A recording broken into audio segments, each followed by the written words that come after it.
आज के टॉपिक में फिर से हम लोग वायुमंडल को ही पढ़ेंगे, अर्थात एटमॉस्फेयर की हमारी दूसरी क्लास होगी। वेलकम।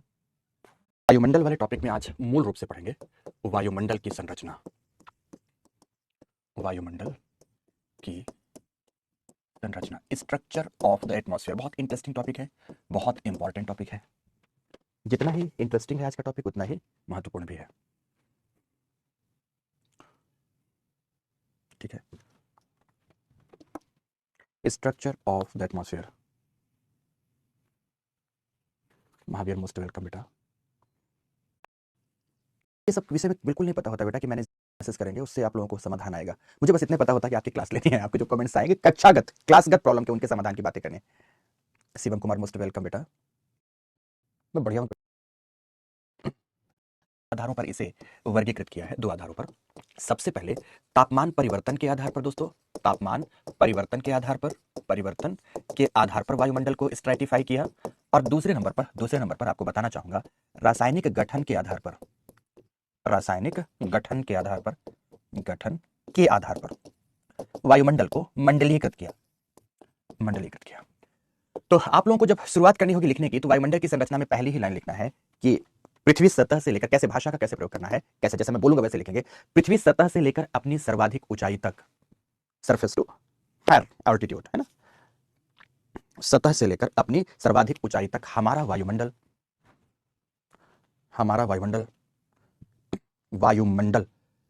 समरूपी नहीं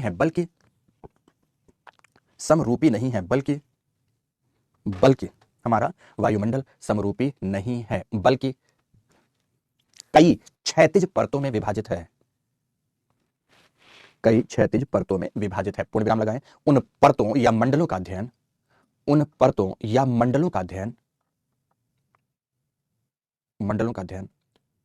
अध्ययन हम निम्नलिखित आधारों पर करते हैं। लिखो नंबर वन, तापमान परिवर्तन के आधार पर, बेस्ड ऑन टेम्परेचर चेंजेस। तापमान परिवर्तन के आधार पर हमारा वायुमंडल चार क्रमिक लंबवत परतों में विभाजित है।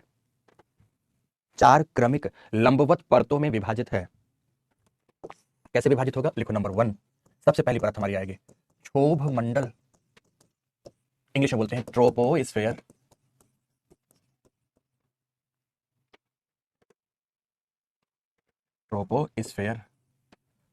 नंबर 2 समताप मंडल, लिखते जाएंगे समताप मंडल, स्ट्रेटोस्फेयर।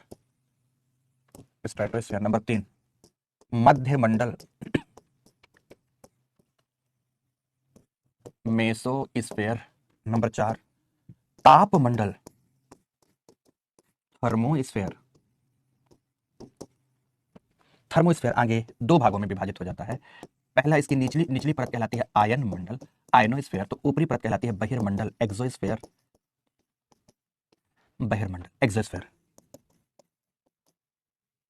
और ये आयनोस्फेयर। ये चार क्रमिक क्षैतिज परतों में हमारा वायुमंडल विभाजित है। याद करना है आप सबको, क्षोभ मंडल, समताप मंडल, मध्य मंडल एंड ताप मंडल ही दो भागों में है, आयन मंडल एवं बहिर्मंडल। इतने भागों में तापमान परिवर्तन के आधार पर हमारा वायुमंडल विभाजित है। अब इनको डिटेल करना, इतने से काम नहीं चलना है, इनको डिटेल करना है। और इतना डिटेल कि आज की पूरी क्लास इसी विषय बिंदु पर समाप्त करनी है मुझे। समझो कितना डिटेल होगा, अभी कितना डिटेल होगा, है ना। अब देखो, आप लोग थोड़ी देर के लिए आराम से पेन बंद करके मुझे सुनेंगे, नो कमेंट बाजी। जब तक मैं पूरी बात नहीं समझा दूंगा तब तक आप लोग कोई प्रश्न भी नहीं करोगे, क्योंकि जो भी आप प्रश्न करने वाले होंगे मैं 100% में आगे आपको समझा दूंगा। बेसिकली अगर इस संदर्भ में देखा जाए तो हमारा वायुमंडल किस तरह से क्रमिक क्षैतिज परतों में विभाजित है, आप इस ग्राफ चित्र के माध्यम से देख पाएंगे। इस ग्राफ चित्र के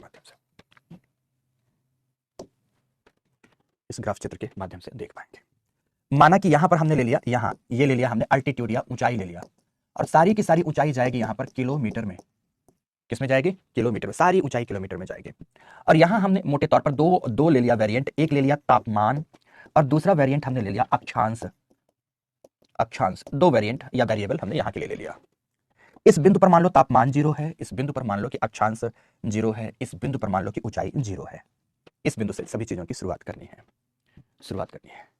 तो दोस्तों ये है मान लो पृथ्वी की सतह। रियलिटी ये है कि ये सरफेस ऑफ द अर्थ है, जो 0 का पॉइंट है। और सरफेस ऑफ द अर्थ यहां पर आपको इमेजिन करना है कि ये सी लेवल है। सरफेस ऑफ द अर्थ का अर्थ को आपको एवरेस्ट शिखर नहीं मानना है, आपको हिमालय नहीं मानना है, बल्कि आपको क्या मानना है? सी लेवल को मानना है। तो सी लेवल से अगर हम एवरेज देखें, सी लेवल से एवरेज देखेंगे दोस्तों, तो सी लेवल से इक्वाटोरियल क्षेत्र में लगभग 16 किलोमीटर की ऊंचाई तक, तो पोलर एवं सब पोलर क्षेत्र में लगभग 6 से 8 किलोमीटर की ऊंचाई तक पाया जाता है हमारे पृथ्वी का ये पहला मंडल, जिसे हम कहते हैं क्षोभ मंडल। क्या कौन सा मंडल है? ये पहला मंडल है जिसे हम कहते हैं क्षोभ मंडल। ये नीचे वाला मंडल ये क्षोभ मंडल है, जिसकी ऊंचाई इक्वाटोरियल क्षेत्र में मतलब विषुवत रेखीय क्षेत्र में लगभग 16 किलोमीटर की है। लगभग 16 किलोमीटर की है ऊंचाई। ओके, 16 किलोमीटर की है। बट यहां पर ये जो पोलर जोन है, पोल के आसपास, ये ऊंचाई 6 से 8 किलोमीटर की ही प्राप्त होती है। सब चीजों के कारण सहित बताऊंगा कि आखिर ऐसा क्यों है। आखिर ऐसा क्यों है, ध्यान रखना, आखिर ऐसा क्यों है, समझने की कोशिश करना। ओके, शिवानी मौर्य, आज मेरा बर्थडे है, मेरी तरफ से बहुत बहुत सारी शुभकामनाएं बेटा, बहुत बहुत सारी शुभकामनाएं। तुम लोग जीवन में बहुत अच्छा करो, और आप सभी में से जिसका भी बर्थडे जिस दिन है, हर दिन के लिए मेरी बहुत सारी शुभकामना, और ईश्वर से प्रार्थना है दोस्तों कि तुम लोग बहुत विद्यार्थी सफल होते। देखो अभी अभी 2 मिनट पहले जब आपकी क्लास में था, बता रहा था तमाम चीजें कि सर बहुत खुश रहो, अपने जीवन आइडियल मानने लगे आपको अपना दोस्तों इन्हीं तमाम और बर्थडे और इन तमाम चीजों की क्लास में है। मतलब 3 साल कुछ महीने मेरा समझ में आता नहीं, पर उसको सरप्राइज गिफ्ट्स मिलते हैं, अपने फ्रेंड्स को गिफ्ट दे या छोटे बच्चे भी अपने बर्थडे को सेलिब्रेट करना, अपने जो छोटे छोटे बच्चे थे उन सबके साथ सेलिब्रेट करना था। तो वेलकम, और उसकी तरफ से आप सभी लोगों की जो ये जन्मदिन की खुशियां हैं, मैं समझ, ये एक लालच है अगर सकता दोस्तों है। एक राजेश मिश्र ही हुआ करते थे कि अपने हम अपने शिष्य से, हाँ डांटते जरूर है, डांटेंगे कि जिस दिन जवानी बदलती है, हर शिक्षक की क्लास लंबी चलनी, प्यारे खिली हुई कली कभी मुरझा। मेरे कमेंट्स का जवाब हम देख नहीं पाते हैं, और इतनी फुर्सत नहीं होती, उठ खड़े हो जाओ, एक भी आपके अपने आप आने दो अपने फ्लो में, पर कम करो कमेंट्स दोस्तों, पढ़ा करो, खूब अच्छे से पढ़ा करो, मन लगा के। ये कोशिश किया करो कि जो क्लास में बैठकर पढ़ रहे हैं ना, 100% आज ही सीखना है दोस्तों। आपकी क्लास में इतना पढ़ा देता हूं कि काहे का ऑफलाइन काहे का ऑनलाइन। ये भी एक लाइन ध्यान रखना दोस्तों कि आप सब इस समय पर पैन इंडिया सब लोग क्लास नोट्स देख लेना इतना। ओके चलो यहां आते हैं, तापमान और अक्षांश। दोस्तों होता क्या है कि पृथ्वी सतह से जब हम ऊंचाई की ओर जाते हैं, माना कि यहां पर मोटे मोटे तौर पर पृथ्वी सतह का औसत तापमान 15 डिग्री सेल्सियस है। पृथ्वी सतह का औसत तापमान 15 डिग्री सेल्सियस है। अब 15 डिग्री सेल्सियस तापमान से जब आप ऊंचाई की ओर जाते हैं तो क्रमशः तापमान में कमी आती है, और तापमान में कमी दोस्तों 6.5 डिग्री सेल्सियस पर किलोमीटर की दर से आती है। और इस तापमान की कमी को हम नॉर्मल लैप्स रेट कहते हैं। ये नॉर्मल लैप्स रेट मतलब तापमान पतन दर है कि जब क्षोभ मंडल में हम ऊंचाई के साथ जाते हैं, ऊंचाई पर जाते हैं, तो ऊंचाई के साथ तापमान में निरंतर लगभग औसत रूप से इस दर से, मतलब 1 किलोमीटर पे जाएंगे तो 6.5 डिग्री सेल्सियस तापमान में गिरावट आएगी। इस दर से, इस तापमान की गिरावट की दर से तापमान घटता है, और यहां घटता हुआ इसकी सर्वाधिक ऊंचाई पर लगभग -80 डिग्री सेल्सियस तक पहुंच जाता है। यहां क्षोभ मंडल की सर्वाधिक ऊंचाई तक -80 डिग्री सेल्सियस तक पहुंच जाता है। क्योंकि यहां पर क्षोभ मंडल ध्रुवीय क्षेत्रों में कम ऊंचा है, इसलिए यहां तापमान -45 डिग्री सेल्सियस होता है। आप मुझसे यह प्रश्न भी कह सकते हैं कि सर इक्वाटोरियल क्षेत्र में, विषुवतीय क्षेत्र में क्षोभ मंडल की परत मोटी है जबकि ध्रुवीय क्षेत्र में पतली है, ऐसा क्यों? इसका कारण क्या है? तो जवाब है, यहां सालों भर तापमान अधिक है।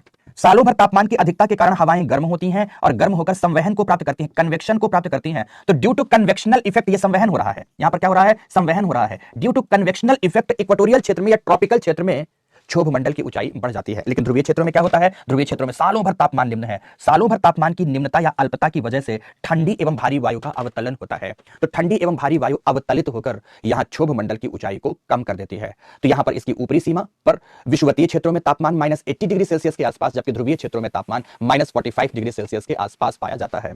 यही मंडल है जिसमें तमाम मौसमी गतिविधियां, चाहे बादल निर्माण की बात हो, चाहे वर्षण की बात हो, चाहे तो चक्रवात एवं प्रति चक्रवातों की बात हो, चाहे पवन परिसंचरण की बात हो, पवन परिसंचरण की बात हो, ये तमाम प्रकार की गतिविधियां, जिसको आप मौसमी एवं जलवायु दशाओं कह सकते हैं, इन तमाम प्रकार की गतिविधियां इसी मंडल से संबंधित है।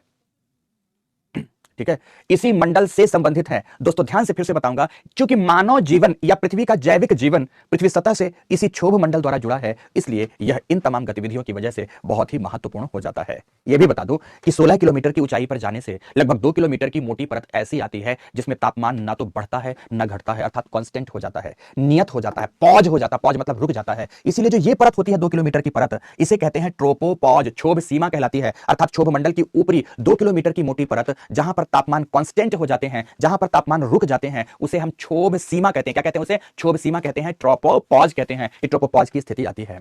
आफ्टर दैट दोस्तों, अगेन आफ्टर दैट, इसके बाद फिर से बारी आती है दूसरे मंडल की, और दूसरा वाला मंडल पाया जाता है जिसे हम समताप मंडल कहते हैं। समताप मंडल की ऊंचाई पाई जाती है दोस्तों, ध्यान रखना, समताप मंडल की ऊंचाई पाई जाती है विषुवतीय क्षेत्रों से या ध्रुवीय क्षेत्रों से कहीं से भी 50 किलोमीटर पर। कहां पाई जाती है? ये 50 किलोमीटर की ऊंचाई तक पाया जाता है हमारा समताप मंडल। एक बात याद रखना कि समताप मंडल की मोटाई ध्रुवीय क्षेत्रों में ज्यादा होगी, जबकि ट्रॉपिकल क्षेत्रों में कम होगी। क्यों ऐसा होगा? क्योंकि ट्रॉपिकल क्षेत्रों में क्षोभ मंडल की ऊंचाई अधिक हो जाती है, और क्षोभ मंडल यहां पोलर क्षेत्र में नीचे होता है, तो समताप मंडल यहां मोटा हो जाएगा, यहां पर पतला हो जाएगा, ऐसा प्राप्त होगा। अब इसकी अपनी एक बहुत बड़ी विशेषता है, इसकी अपनी बहुत बड़ी विशेषता है कि ये पूरा का पूरा मंडल ओजोन गैसों से भरा पड़ा है। पूरा समताप मंडल ओजोन गैसों से भरा पड़ा है। ओजोन की मात्रा प्रचुर पाई जाती है, वही ओजोन जो सूर्य किरणों में उपस्थित पराबैंगनी किरणों को अवशोषित कर हमारे पृथ्वी तंत्र में इनके घातक प्रभावों से हमारी रक्षा करती है। तो ये ओजोन परत यहां पर कई कई कई क्षैतिज परतों में है। तो कुल मिलाकर एक लाइन ध्यान रखना कि ओजोन यहां पर ऐसा नहीं कि बिखरी हुई है, बल्कि व्यवस्थित क्षैतिज परतों के रूप में पाई जाती है। क्योंकि यह मंडल क्षैतिज परतों में विभाजित है, तो परतों में विभाजित होने की वजह से ही इसे इंग्लिश में स्ट्रेटोस्फीयर कहा गया है। स्ट्रेटो का मतलब ही होता है स्ट्रेटा, मतलब परत, परतदार मंडल। लेकिन आप कह सकते हैं सर ये समताप मंडल क्यों कहलाता है? देखो, अगर हम ऊंचाई के साथ जाते हैं ना इस वायुमंडल में, इस मंडल में, तो ऊंचाई के साथ ऐसा नहीं कि तापमान इसमें समान बना रहता है। ऊंचाई के साथ इसमें तापमान दोस्तों बढ़ता है, और तापमान बढ़ता हुआ इसकी सर्वाधिक ऊंचाई तक 0 डिग्री सेल्सियस तक पहुंच जाता है। देखो यहां -80 से 0 डिग्री सेल्सियस तक तापमान पहुंच गया, मतलब तापमान बढ़ा है। समताप मंडल का मतलब यह नहीं है कि यहां पर ऊंचाई के साथ तापमान समान बना रहता है, बल्कि इसका सही मामले में अर्थ यह है कि यहां ऊंचाई के साथ पाई जाने वाली जो क्षैतिज परतें हैं, उन परतों का आंतरिक तापमान विषुवत रेखा से लेकर ध्रुवों के बीच समान बना रहता है। इसीलिए बेटा इसे क्या कहा जाता है? इसे मूल रूप से क्या कहते हैं? मूल रूप से इसे समताप मंडल कहते हैं। मजे की बात यहां कि इसके ट्रॉपिकल जोन में, उष्णकटिबंधीय क्षेत्र में ओजोन का निरंतर निर्माण एवं विखंडन होता रहता है। कैसे? जैसे मान लो यहां पर O3 बना, O3 टूटकर O2 और O में बदल जाता है, फिर ये टूटेगा और फिर से जुड़ेगा तो ये O3 बनेगा, फिर ये टूट जाएगा और टूटकर O2 प्लस O में बदलेगा, फिर ये जुड़कर O3 बन जाता है। तो इस प्रकार से ओजोन बनने तथा विखंडित होने की प्रक्रिया इस मंडल में निरंतर चलती रहती है। इसकी खोज किया था चैपमैन महोदय ने, इसलिए इस प्रक्रिया को चैपमैन साइकिल के नाम से जाना जाता है। यह भी याद रखिएगा कि इस मंडल में ओजोन बनने एवं विखंडित होने की प्रक्रिया मूल रूप से ट्रॉपिकल जोन में हो रही होती है। पोलर जोन में ओजोन बनने की प्रक्रिया नहीं होती। पोलर जोन में केवल ओजोन टूटती है, यहां पर ओजोन बनती है, और मंद क्षैतिज पवनों के माध्यम से यहां पर बनी हुई ओजोन पोलर जोन की ओर जाती है। अर्थात ओजोन निर्माण करने में भूमिका ट्रॉपिकल जोन की है, पोलर जोन या फ्रीजिड जोन की भूमिका नहीं होती। कई बच्चे मुझसे पूछने लगते हैं सर ओजोन छिद्र का कारण बता दीजिए, ओजोन होल का कारण बता दीजिए। तो अरे बेटा, ओजोन छिद्र एवं ओजोन होल पर्यावरण में मुझे ही पढ़ाना है। What is ozone depletion?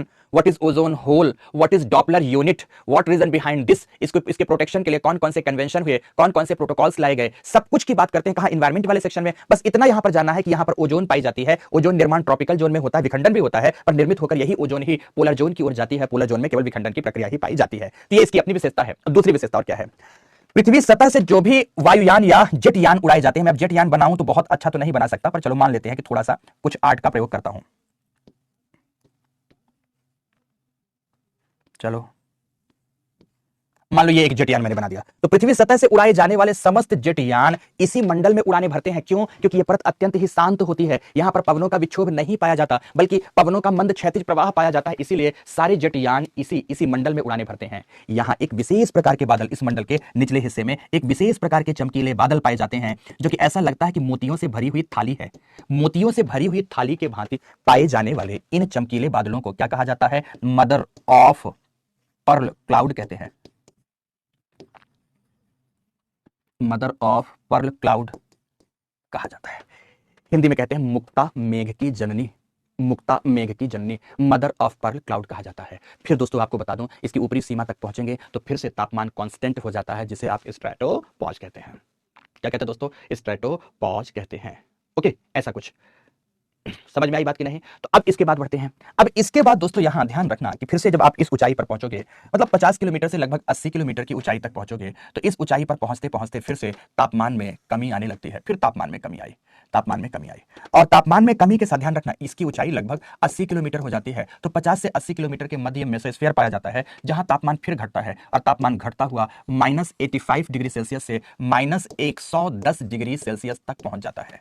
बहुत कम तापमान हो जाता है। हमारे वायुमंडल का सबसे कम तापमान बेसिकली इस मेसोस्फीयर में ही पाया जाता है, इस मेसोस्फीयर में ही पाया जाता है। अब एक बच्चे ने पूछा तापमान घटने एवं बढ़ने का कारण क्या है? सब बता भी रहा हूं, तब भी तुमको जितने समझ में नहीं आता तो मैं क्या बोलूं। मैंने इसमें बताया कि इसमें घटने का कारण नॉर्मल लैप्स रेट है, इसमें बढ़ने का कारण पराबैंगनी किरणों का अवशोषण है। फिर यहां पर पराबैंगनी किरणें नहीं तो नॉर्मल लैप्स रेट के कारण तापमान फिर घटने लगा। यह मध्य मंडल कहलाता है। इसकी विशेषता है कि यहां पर आपको टूटते हुए तारे दिखाई देते हैं। उल्का पिंड इसी मंडल में आकर जल उठते हैं एवं टूटते तारों के रूप में दिखते हैं, जिन्हें आप शूटिंग स्टार कहते हैं। टूटते तारों को आप किस नाम से जानते हैं? शूटिंग स्टार के नाम से जानते हैं। यहां भी एक विशेष प्रकार के कुछ चमकीले बादल पाए जाते हैं। इन चमकीले बादलों को नॉक्टिलूसेंट क्लाउड कहते हैं। नॉक्टिलूसेंट क्लाउड के नाम से जाना जाता है। इसकी ऊपरी सीमा भी 2 किलोमीटर तक तापमान को कांस्टेंट रखती है, जिसे मेसोपॉज के नाम से जाना जाता है। और इसके बाद वायुमंडल की सर्वाधिक ऊंचाई तक, वायुमंडल की ऊंचाई मोटे मोटे तौर पर जो ज्ञात है उसे तो 1100 किलोमीटर माना गया है। पर अब तो नए एक्सपेरिमेंट बताते हैं कि अति विरल अवस्था में, मतलब बहुत विरल अवस्था में ही सही, वायुमंडल लगभग 79 किलोमीटर तक पाया जाता है। पर मोटे तौर पर अगर वायुमंडल की ऊंचाई हम 3200 किलोमीटर माने, कितनी मान ले? 3200 किलोमीटर की मान ले। इतना है नहीं वायुमंडल, वायुमंडल रियल सेंस में हमारा 1100 किलोमीटर के आसपास पाया जाता है, ध्यान रखिएगा। 3200 किलोमीटर मान ले तो 80 से लेकर 3200 किलोमीटर के बीच हमारा थर्मोस्फेयर पाया जाता है। और थर्मोस्फेयर 2 मंडलों में बटा है। थर्मोस्फेयर 2 मंडलों में बटा है। इसके नीचे 620 किलोमीटर मोटाई तक की परत, 620 किलोमीटर मोटाई तक की जो परत है उसे हम आयन मंडल कहते हैं। और उसके बाहर की जो परत होती है वो बहिर्मंडल हो जाती है। ये 620 किलोमीटर तक की मोटी परत आयन मंडल है और उसके ऊपर की परत फिर बहिर्मंडल कहलाती है।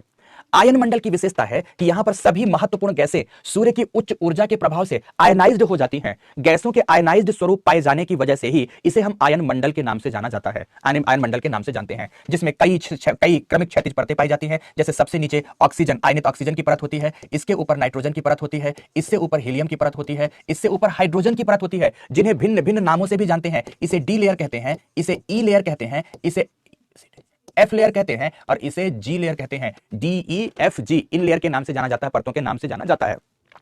इनको जिन विद्वानों ने खोजा है उनके नाम के आधार पर इसको स्पोर्डिक लेयर, इसको कैनले हेविसाइट लेयर और इसे एप्लेटन लेयर आदि के नाम से भी जाना जाता है। पर इन परतों की केवल एक बड़ी महत्वपूर्ण विशेषता है, यह अपने आप में आयनाइज्ड हैं। आयनाइजेशन के क्रम में सूर्य के प्रकाश में उपस्थित जो गामा रेज हैं, एक्स रेज हैं, इनका और कुछ मात्रा में पराबैंगनी किरणों का भी ये क्या कर लेती है दोस्तों? ये अवशोषण कर लेती हैं या परावर्तन कर देती हैं।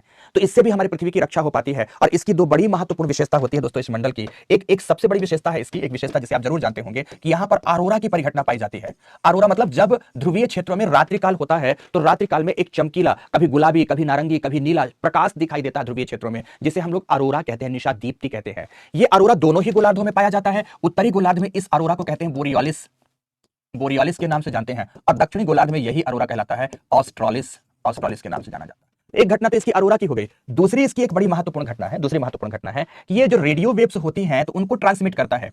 रेडियो ट्रांसमिशन में इसकी भागीदारी है, ट्रांसमिशन में इसकी भागीदारी है। इसकी क्षैतिज परतें जब हम पृथ्वी से रेडियो वेव से छोड़ते हैं तो इन्हें वो रिफ्लेक्ट करता है, ट्रांसमिट कर देता है पुनः पृथ्वी की ओर, जिससे हम रेडियो की तमाम प्रकार की संचार सुविधाओं को का लाभ उठा पाते। अगर ये मंडल ना होता तो हम विविध भारती ना सुन पाते, हम BBC लंदन ना सुन पाते, हम रेडियो FM ना सुन पाते। इसकी उपस्थिति की वजह से ही ऐसा सब कुछ हो पाता है। ड्यू टू आयनाइजेशन, आयनाइजेशन के क्रम में वायुमंडल का तापमान फिर बढ़ता है और तापमान बढ़ता ही जाता है। और दोस्तों ध्यान रखना, बहिर्मंडल में भी तापमान में निरंतर वृद्धि हो जाती है, क्योंकि आयन मंडल एवं बहिर्मंडल दोनों में तापमान बढ़ता हुआ लगभग 5800 डिग्री सेल्सियस तक पहुंच जाता है। इसलिए इन दोनों मंडल को संयुक्त रूप से ताप मंडल के नाम से, थर्मोस्फीयर के नाम से जाना जाता है। तो इस प्रकार से हमारा वायुमंडल इन 4 क्रमिक क्षैतिज परतों में विभाजित है: क्षोभ मंडल, समताप मंडल, मध्य मंडल एवं ताप मंडल। ताप मंडल के 2 भाग हैं, आयन मंडल एवं बहिर्मंडल। ये इन परतों की विशेषता है, ये इन परतों की, ठीक है, विशेषता है।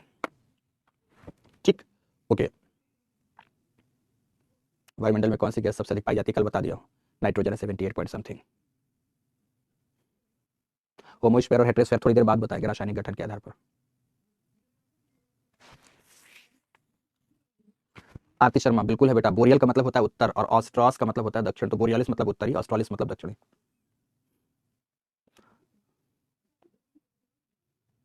आयनोपॉज नहीं होता बेटा, थर्मोपॉज भी नहीं होता।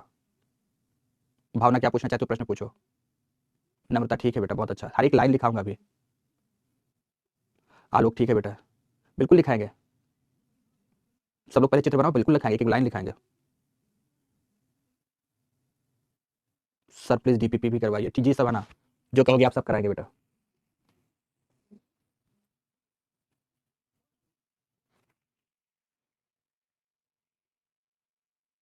कैपिलरी वाटर का उपयोग पौधे की जड़ें नहीं करती, क्योंकि वो बेसिकली हर समय उपलब्ध होता नहीं है और बहुत पतली पतली नशिकाओं के माध्यम से आता है।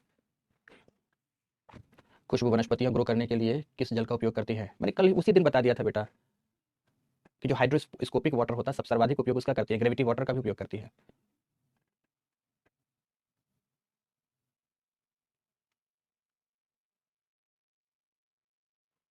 सभी लोग डायग्राम बनाओ चलो। बादल कैसे बनते हैं बादल की क्लास में बताऊंगा, लिखा चुका हूँ। प्राची लोधी की संघनन की क्लास होगी, वर्षण की क्लास होगी, तो बादल पढ़ाऊंगा। बिल्कुल विद्युत चुंबकीय तरंगों का सही संबंध है। नॉक्टिलुसेंट क्लाउड का मतलब है रात्रिकालीन बादल। ध्रुवों में बिल्कुल पॉज होता है। और रुद्रमेन सेंसर राइटिंग के बारे में पढ़ाएं, पहले ये पढ़ लो।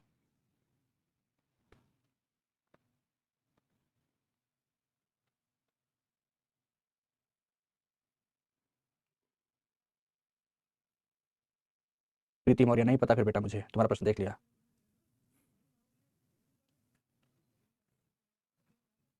चलो बनाओ चित्र।